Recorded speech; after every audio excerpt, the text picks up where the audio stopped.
जहाँ संस्कार मिले, प्यार आदुलार मिले, ममता माई से मिले, पिताजी से प्यार मिले, दादा से मर्यादा मिले, नेह बहन भाई से मिले। कवन घराना कैसन तेवर कैसन के कर पानी, होला हर इंसान के लहू में भी असर खानदानी।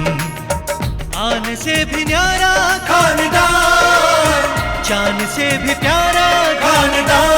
खानदान खानदान खानदान खानदान खानदान।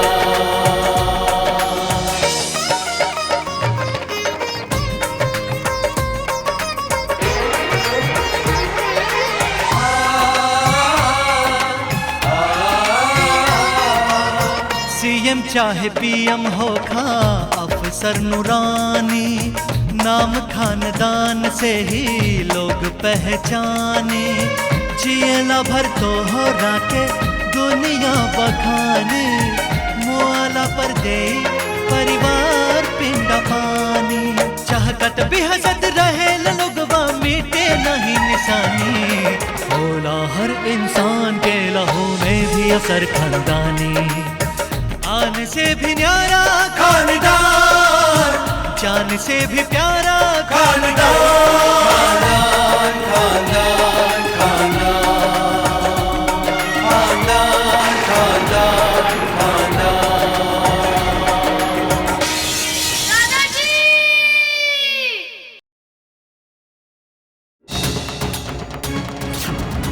रुको!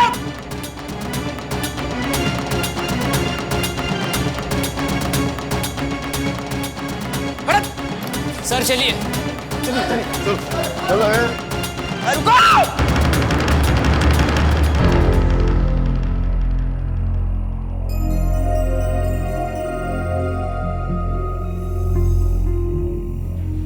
हुजूर, केस नंबर 286A में सम्मन नंबर 1399B जो हमारे मुवक्किल के खिलाफ इसी कोर्ट से जारी हुआ है, उसी के तहत हमारा मुवक्किल आज इस अदालत में सरेंडर कर रहा है। सर 1 मिनट सर।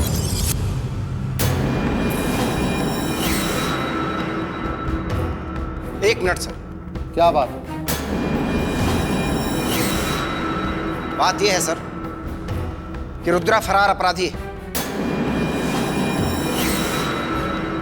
और इसी अदालत से उसके खिलाफ गिरफ्तारी का वारंट निकला।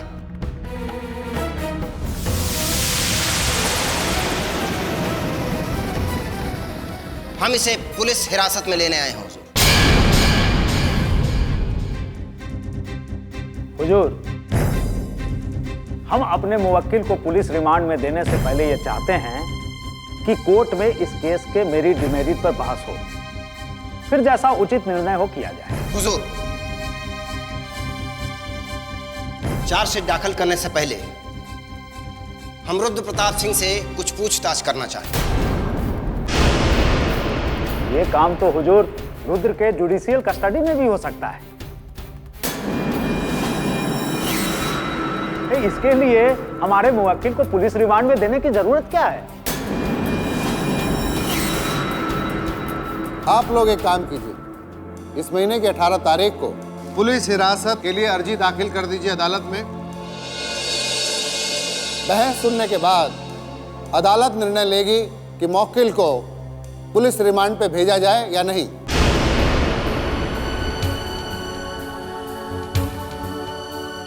फिलहाल ये अदालत मुवक्किल रुद्र प्रताप सिंह को न्यायिक हिरासत में भेजने का आदेश देती है।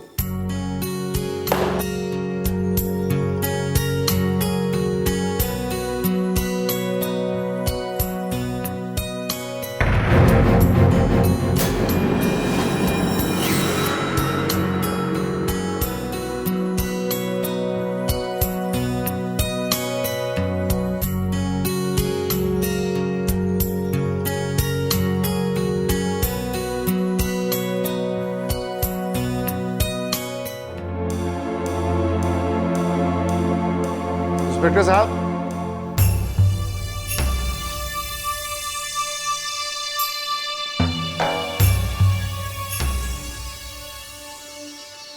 हम बोले थे ना, आप रुद्रा का कुछ भी नहीं बिगाड़ पाइएगा। देख लिया ना, इसको कहते हैं कानून का फ्रेमवर्क। चलिए ओके सर।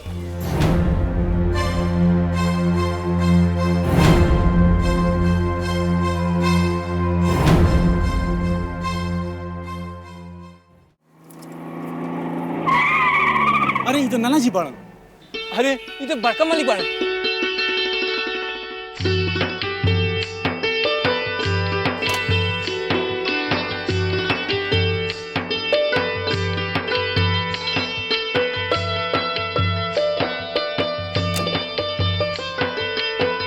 ये उतरा का हलवा घर के।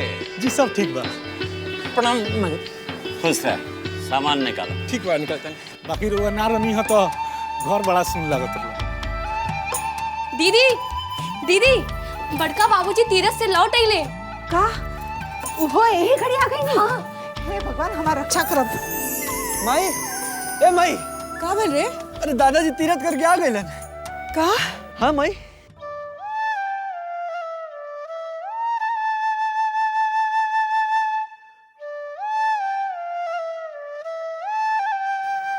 अब आके का करिए? हमार बेटा तो जेल चल गई। अरे भाऊजी, भाऊजी प्रणाम। जियत रहो, प्रणाम बाबू। सदा सुहागिन रह, जुग जुग जी।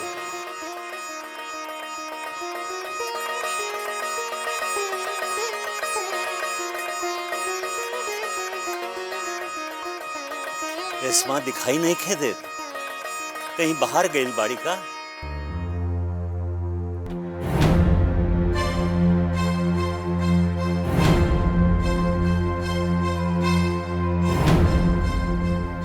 का बात बा, केहू कुछ बोलत काहे नहीं खे? जी दीदी तीरथ करे गइल बारी। तीरथ? ये अचानक का हो गई जे तीरथ करे चल गई?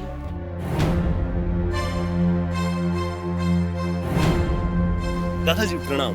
जियत रह। ई के बा? हम पहचानी ना।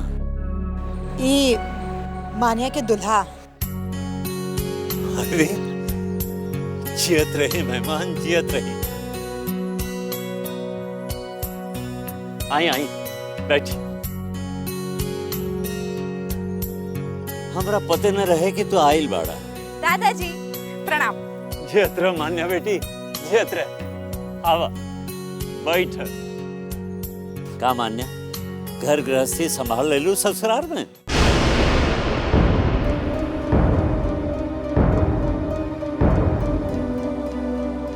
दामाद जी इहे रहेलन मानिया के साथे।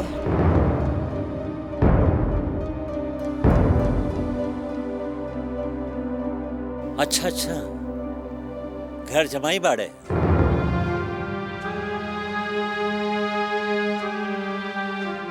अच्छा है, पोती आग के सामने रही।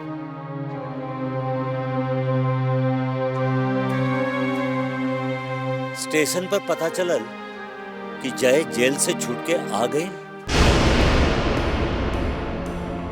जाके खबर कर, हम आ गए बानी। जय के देखला कितना दिन हो गए, बुलाओ ओकरा।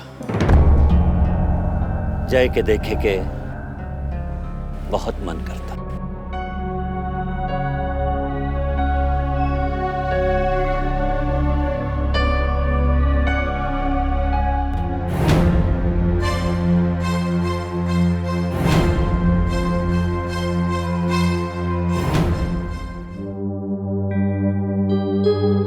कब माई? अरे देख ना, सांझ होके जाता, पता ना रुद्रा के का भइल। अभी तक तोर पापा भी ना आइले। अरे आज ही माई, और कोर्ट कचहरी के काम तो झमेला वाला होबे करेला। तू चिंता मत करो, आ जाइए। तनी पानी मंगवावा। अरे रुद्रा के का भइल? सब ठीक बा, पुलिस के हाथ में जाए से बच गई। हे भगवान, हमरा लड़का के बचा लेनी। बंटी, पापा के पानी ले आके दे। जी माई। बाकी रोवा साथे काहे ना आइला? केस खत्म नहीं किया होइल, टाइम लागी। तनी चप्पल मंगवावा। स्नेहा, पापा के चप्पल दे दे।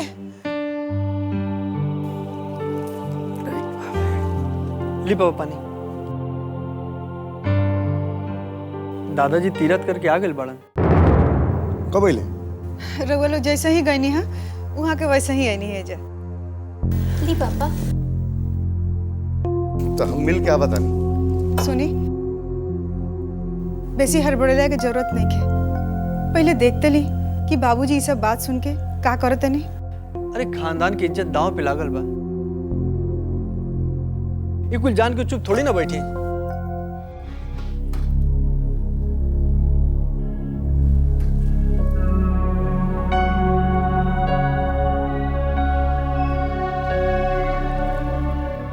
जय अब तक काहे ना आए? जी वही घर में ना आई है। वाह, ये घर में काहे ना आई है?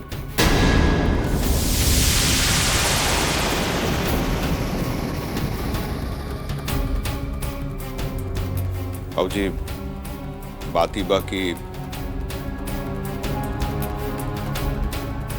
रुद्रा के लेके घर में थोड़ा टेंशन हो गई बा।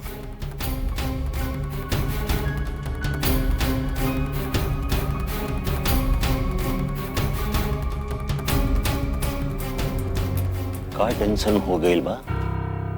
का कहले बा रुद्रा? बाबूजी, रुद्रा के संगत खराब हो गई बा।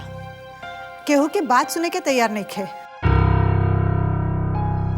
ओकर इतना मन बढ़ गई बा कि सगा संबंधी के भुला के इनका पे गोली चला दिलस। ए, चुप रह तू। हम ना छोड़ा। बोले दे। हम तो जानी हमरा ना रहला पर ई घर में काका भइल।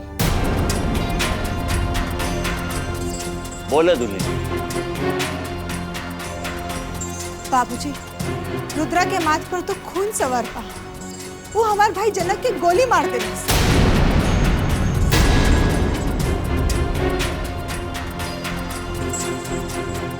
जनक अब तक अस्पताल में पड़ल बा। हम बहुत कोशिश कईनी कि बात आगे ना बढ़े, लेकिन बात पुलिस तक पहुंच गई नहीं।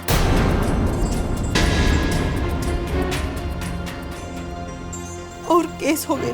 बस बहुत हो गई।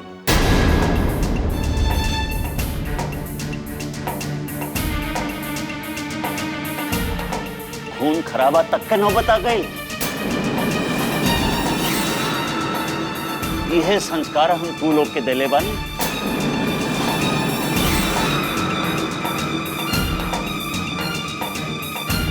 बुझाता तू लोग के परवरिश में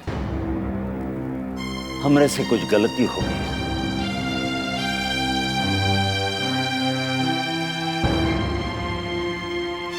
ये संस्कार हमारे खानदान के ना है।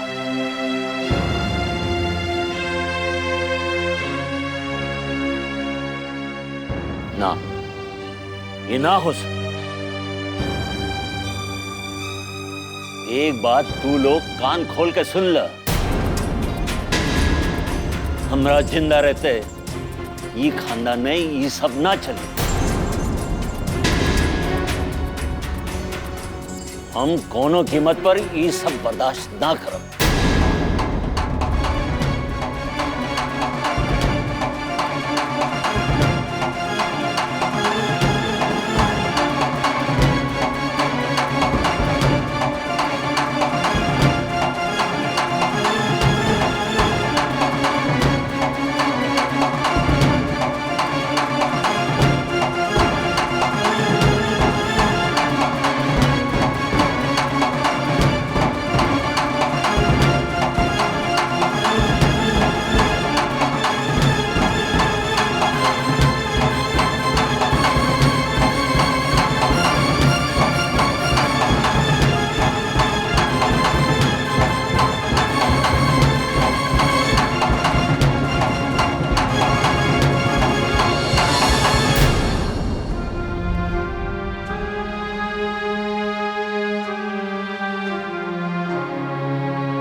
खानदान की इज्जत कोर्ट कचहरी तक पहुंच गई।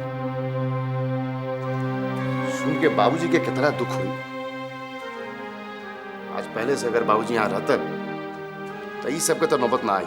नौबत आ गई, अब बाबूजी का करे ई देखे के बा हमरा। आई चाय पी। बंटी, बंटी,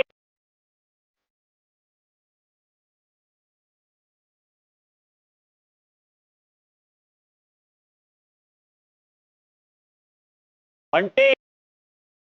दादाजी,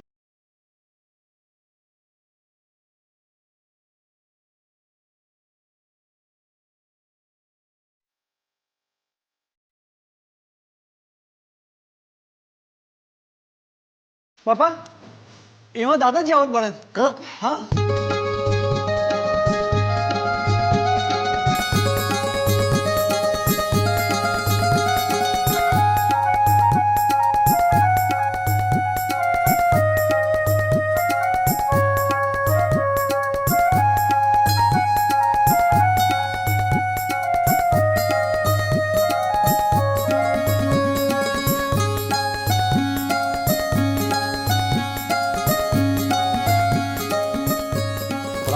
खुश रह।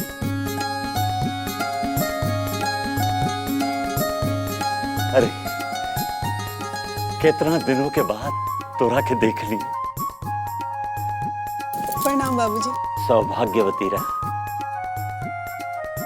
प्रणाम दादाजी। अरे कितना बड़ हो गया तू लोग। आओ बैठ।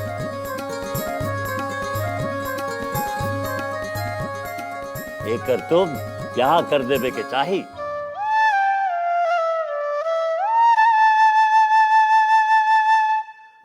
अरे हाँ, हम तो भुला ही गए नहीं। स्नेहा, ए तोरा खातिर और बंटी ये तोरा खातिर और दुल्हन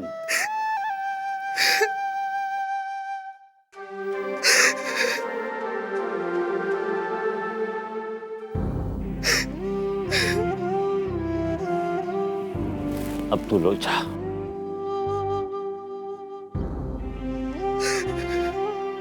दुल्हन बैठ।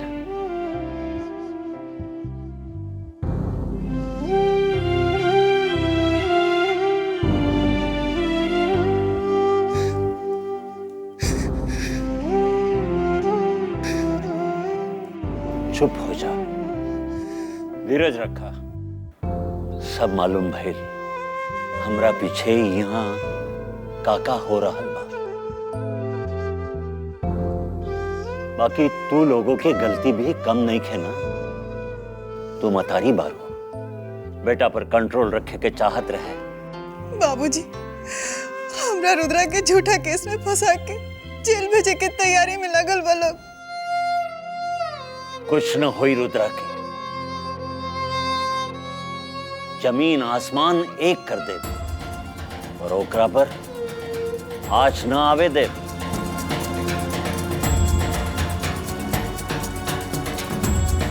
अभी हम जिंदा।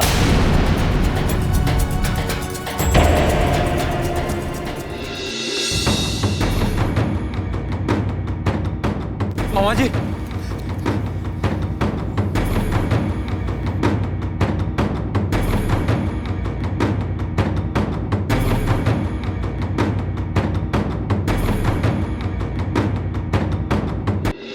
चाहत भी हसत रहे लोगवा मिटे नहीं निशानी। होला हर इंसान के लहू में भी असर खानदानी। आन से भी न्यारा खानदान, जान से भी प्यारा खानदान।